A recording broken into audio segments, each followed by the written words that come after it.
In the world of film, there is a before Avatar and after Avatar period. The movie was so successful that it changed the industry forever and still sits atop the lifetime gross list at more than $2.8 billion.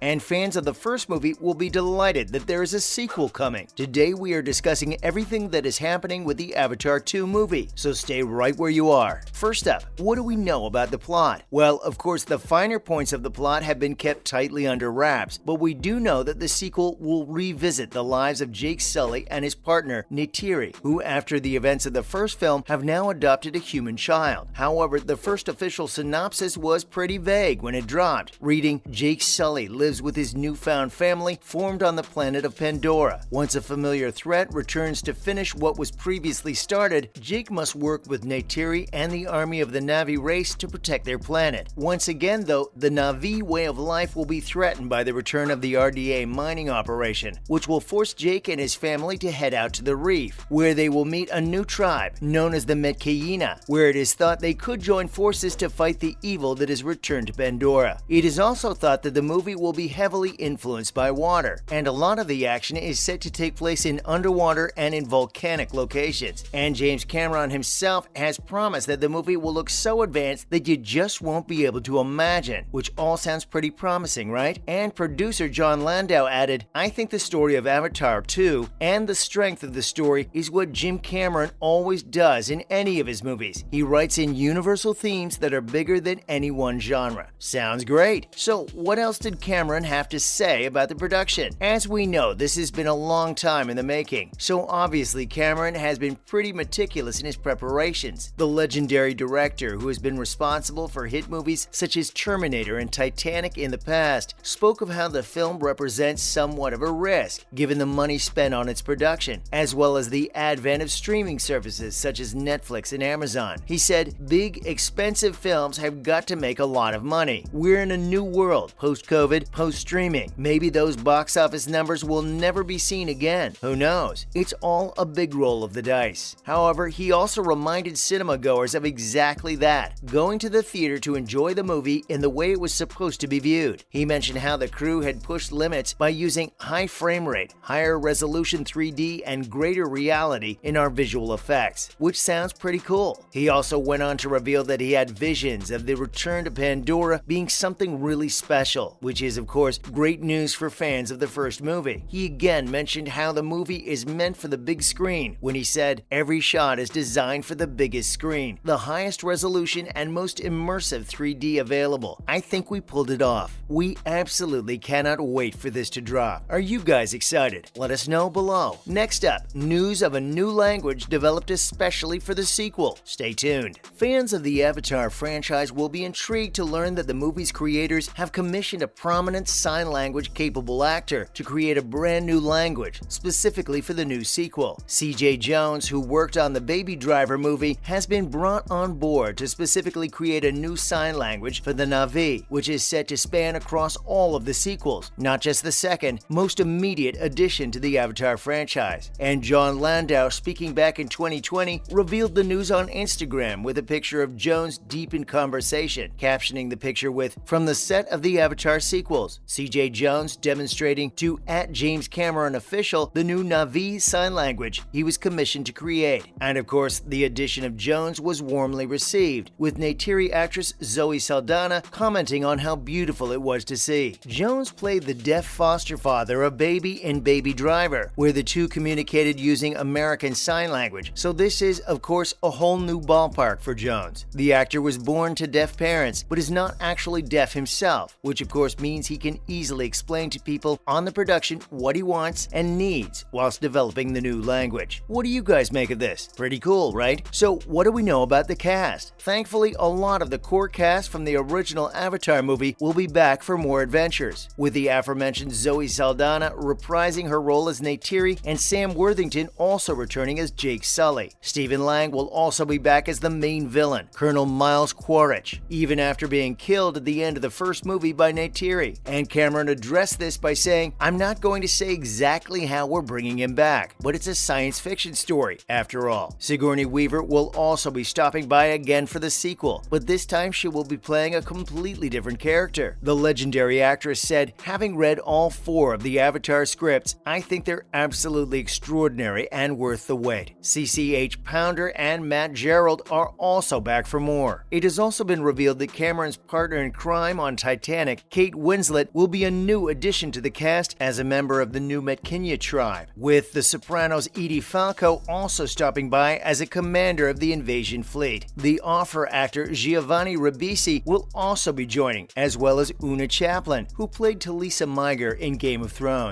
We will also have Shang-Chi and Crazy Rich Asians actress Michelle Yeoh playing Dr. Karina Moog, as well as Vin Diesel in an undisclosed role. Very mysterious. Who are you looking forward to seeing most? Next up, what has taken so long? Fans of the first movie will, of course, be delighted that the sequel is almost upon us. But what on earth has taken so long? It has been 13 long years since the original movie dropped, which in anyone's book is a lengthy time, even more so when waiting for a sequel to drop. The sequel was originally set to be released back in December 2014, LOL, but it was met with filming delays, which meant it was then supposed to start in April 2016. But of course, this didn't happen for one reason or another. Initial work on the movie actually began in September 2017, but Cameron had explained prior to this that the script and creature design was taking far longer than initially expected, calling it a very involved writing process. There were then rumors that the Avatar sequel was again pushed back so not to clash with The Last Jedi, before then being set for a December 2020 release. But we all know what happened in 2020, and the less said about that, the better. We've all discussed that issue enough. And Cameron appeared relaxed when speaking of the delays, saying it was a 7-year gap between the Terminator and Terminator 2 Judgment Day, a 7-year gap between Alien and Aliens. So from that point of view, Avatar 2 should be twice as good as those sequels, right? And finally, when exactly can we expect to see it? Stay with us to find out. Finally,